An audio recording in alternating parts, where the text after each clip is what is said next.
Alright, so welcome back to Dale of Merchants Collection. So for this video, I wanted to talk about some of the more specific rules that they made more specific that are sort of new to me because they weren't very specific in the original rulebook, but they made them more specific in this rulebook for this collection. Now, the first one is when you play a card, it goes into play. Okay, so here we have the Tuatara, it's going into play, okay, because I'm playing it. But now it's specified as schedule. So when you play a card, it will go into your schedule, if you will. And sometimes the card will actually stay in your schedule for a while. And then while it's in your schedule, it will not be affected by other card effects that might affect your hand, your deck, your discard pile. This will not be affected by other cards because it is currently in my schedule. And that's something new to me because I would just say, oh, I'm playing this and it's staying in play because, you know, it's going to be in play for a while. And there are other cards in the other expansions that do that, that stay in play for a little bit and might be a while before they, you know, end up in the discard pile or something like that, right? And so now they have an actual term for it called schedule. So now when you play a card in front of you, it's going into your schedule and it'll stay there until it has been finished and it is complete.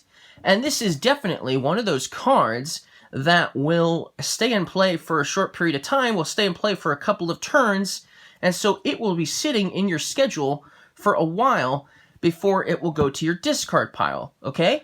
So that's something they added that, at least term-wise, they added that I thought was pretty cool, and definitely like that they have a nice little term for it now, so you don't just simply say it's in play.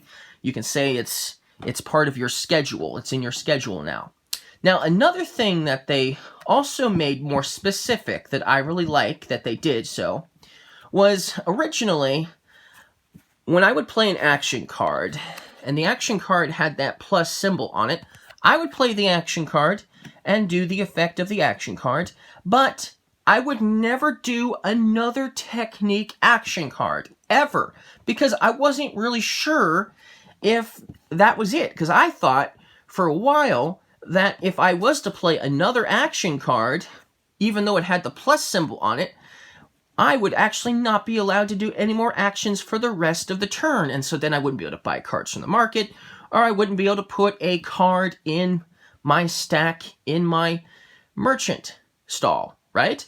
And so obviously that's why I, didn't do that. But now they made it more specific in the rules that you can actually continuously play action cards, technique cards here, that have the plus symbol, and you can keep playing them until, you run out, or you play an action card that doesn't have a plus symbol on it, or you do an action that obviously isn't going to give you an extra action like buying a card from the market or placing a card in your stall, for instance. And so, for instance, I can just keep playing action cards now, as many as I want, as long as I have, the action cards to do so. And so that's really cool that they made that more specific.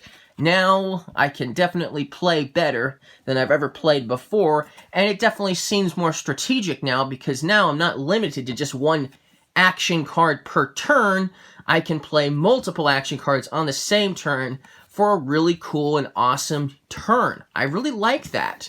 So that's another rule that they definitely made more specific, and I'm really happy about that. Now, I am going to talk about how each of these cards work, okay? Each of the animal merchants work, and someday I'll eventually get to how all the other new cards work, like the trap cards and the character cards and so on.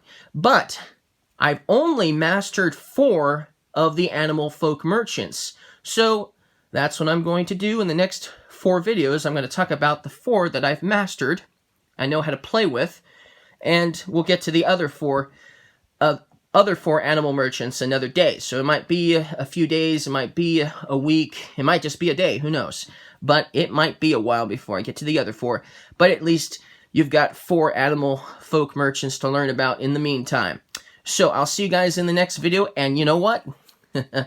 we've got them in my hand right now, so these are going to be next. We're going to talk about the wealthy Tuataras in the next video. So if you guys liked the new rule change, or should I say the more specific rules that I talked about, don't hesitate to leave a like for this video. And I hope to see you guys watching my next video on these awesome wealthy Tuataras, one of the coolest reptiles on the planet. Alright? Alright, I'll see you guys in the next video.